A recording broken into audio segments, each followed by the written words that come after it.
Inductancia con corriente alterna.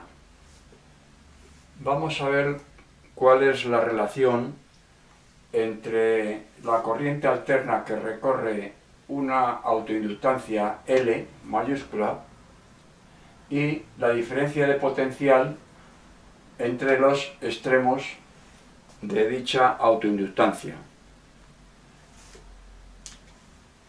Tenemos aquí dibujada una malla simple con una autoinductancia pura, sin resistencia interna, y entre los puntos A y B vamos a llamar V sub L a la diferencia de potencial. Hay posiblemente otros componentes en la malla y aquí tenemos una fuente de fuerza electromotriz alterna. La intensidad que recorre esa malla en cada instante será función de la fuerza electromotriz y de los componentes que intervienen en la malla.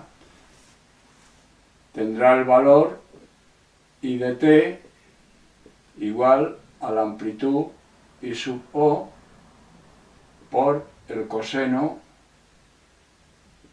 de omega t, la forma general de la intensidad de la corriente alterna.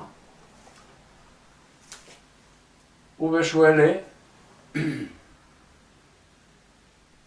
de T, la caída de tensión entre los bornes de la autoinductancia, será igual a la diferencia de potencial V sub A menos V sub B.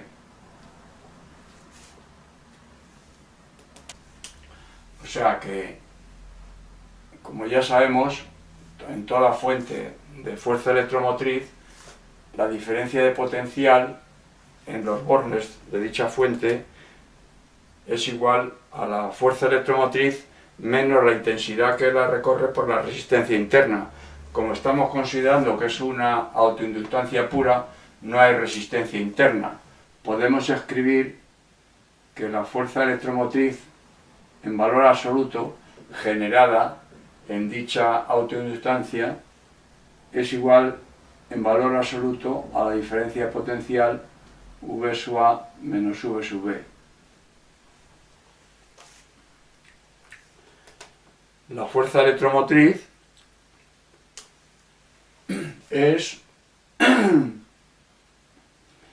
igual, según la ley de Faraday, a menos la autoinductancia L por la derivada de la intensidad respecto del tiempo. Vamos a ver ahora cómo varía esa caída de tensión entre los bornes de la autoinductancia. En cuanto a valores absolutos, la caída de tensión es igual a L derivada de I respecto de T, a ese valor absoluto también, como hemos indicado aquí, pero nos falta el signo en función de cómo varía la intensidad. Y para eso vamos a estudiar esa variación en este gráfico. En este gráfico hemos dibujado la intensidad en azul y la caída de tensión en rojo, entre los bornes A y B. Vamos a estudiar por tramos de tiempo. En el tramo inicial, entre el origen O y el punto 1,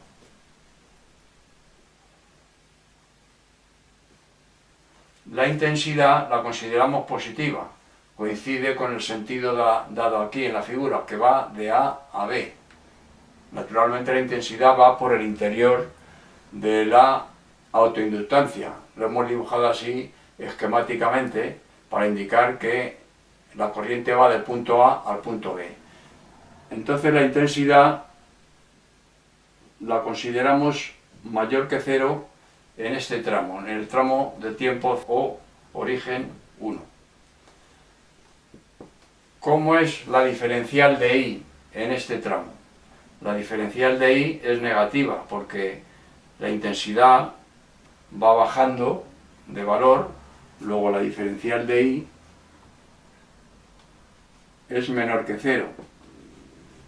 y por lo tanto la derivada de I respecto de t, o cociente de diferenciales, también será menor que 0. La pendiente de la curva, la pendiente de la tangente a la curva es negativa, tiene esta posición en el tramo O1.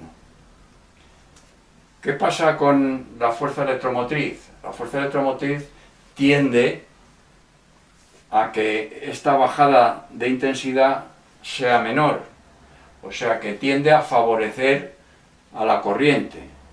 Luego el campo electromotor, que llamamos E sub m, el campo electromotor que genera la fuerza electromotriz dentro de la autoinductancia, tiende a favorecer a la corriente, o sea, tiene este sentido, va de A a B.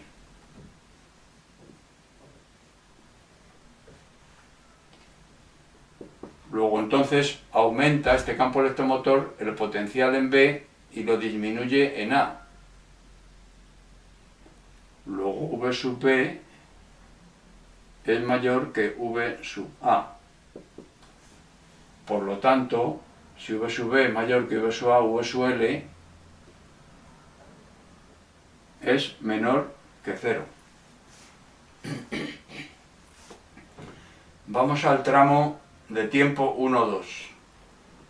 En el tramo 1,2 la intensidad cambia de sentido, en vez de ir hacia la derecha va hacia la izquierda.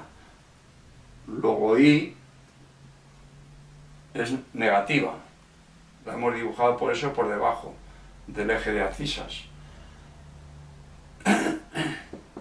¿Qué pasa con la diferencial de I?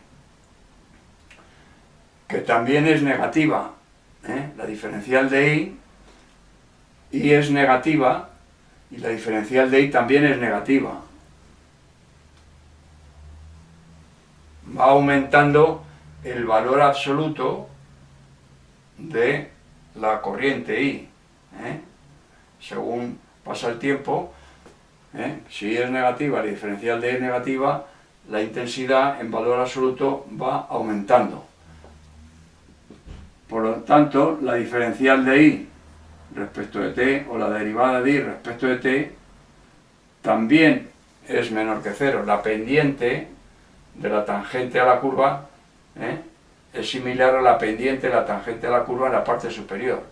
La derivada de I respecto de t menor que 0. ¿Qué pasa con el campo electromotor? Si aquí tenemos el punto A y aquí tenemos el punto B, la corriente viene ahora de B a A, en este sentido.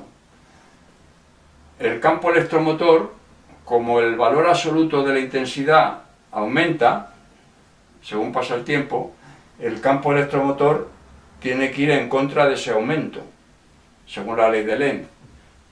Luego el campo electromotor tiene este sentido, de A a B, puesto que la corriente viene así. O sea, aquí la corriente viene así y aquí la corriente viene así. Como la corriente en valor absoluto está aumentando, el campo electromotor va en contra. ¿Y qué ocurre? Pues que el potencial en B se aumenta respecto de A por el sentido del campo electromotor. O sea que V sub B es mayor que V sub A. Luego V sub L, también, como ocurría en el tramo O1, es menor que 0. Como vemos, el signo de la derivada de I respecto de t coincide con el de V sub L, con el de la caída de tensión, en la parte que hemos estudiado de los tramos O a 2. En el tramo 2,3, ¿qué ocurre? Que la intensidad aquí es negativa, aquí es positiva, pero la pendiente o la derivada de I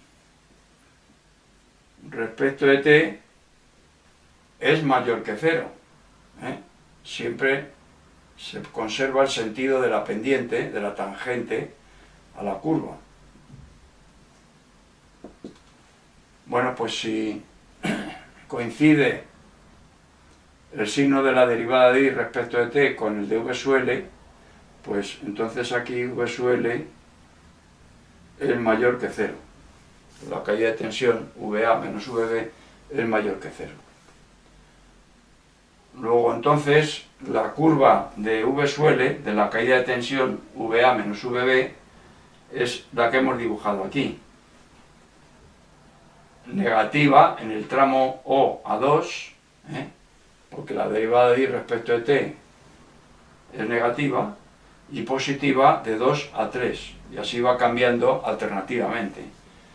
Bueno, pues puesto que, como vemos, coincide el signo de v sub L con el signo de la derivada de I respecto de t, y como L, la autoinductancia, es un valor que siempre es mayor que 0, si tenemos en cuenta los signos, resulta que v sub L es igual a L por la derivada de I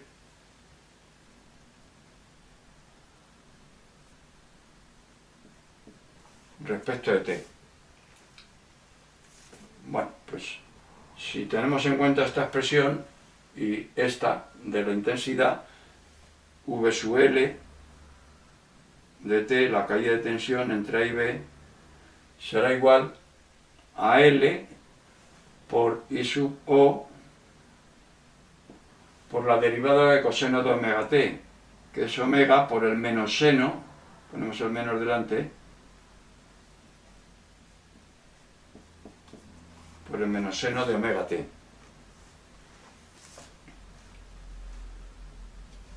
Vamos a llamar a L I sub O omega, lo vamos a llamar V sub L O.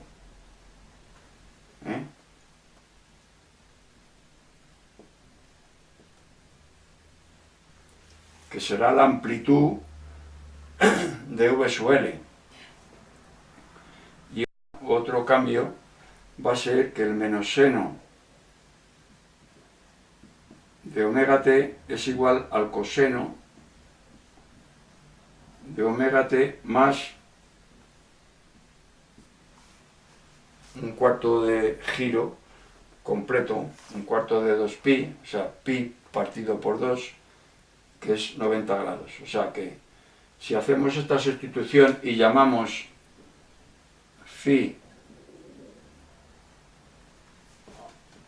al ángulo de 90 grados, que llamamos ángulo de fase, nos queda que V sub L de t es igual a V sub LO por el coseno de omega t más el ángulo de fase phi de 90 grados.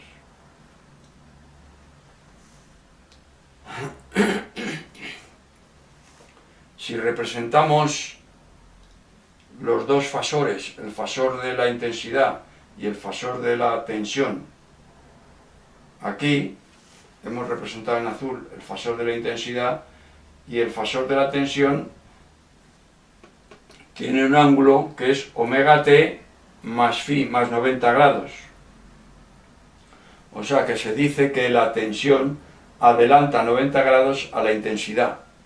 En el giro, como vemos, la proyección ortogonal sobre el eje de las X del fasor intensidad es la intensidad instantánea, y la proyección del fasor de la tensión es el valor de V sub L, que es la tensión instantánea entre A y B, que lo hemos dibujado aquí.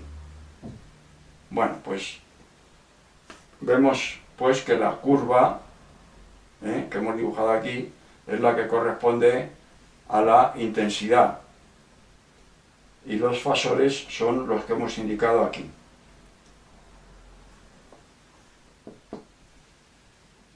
A la relación entre V sub LO e I sub O le vamos a dar otra forma.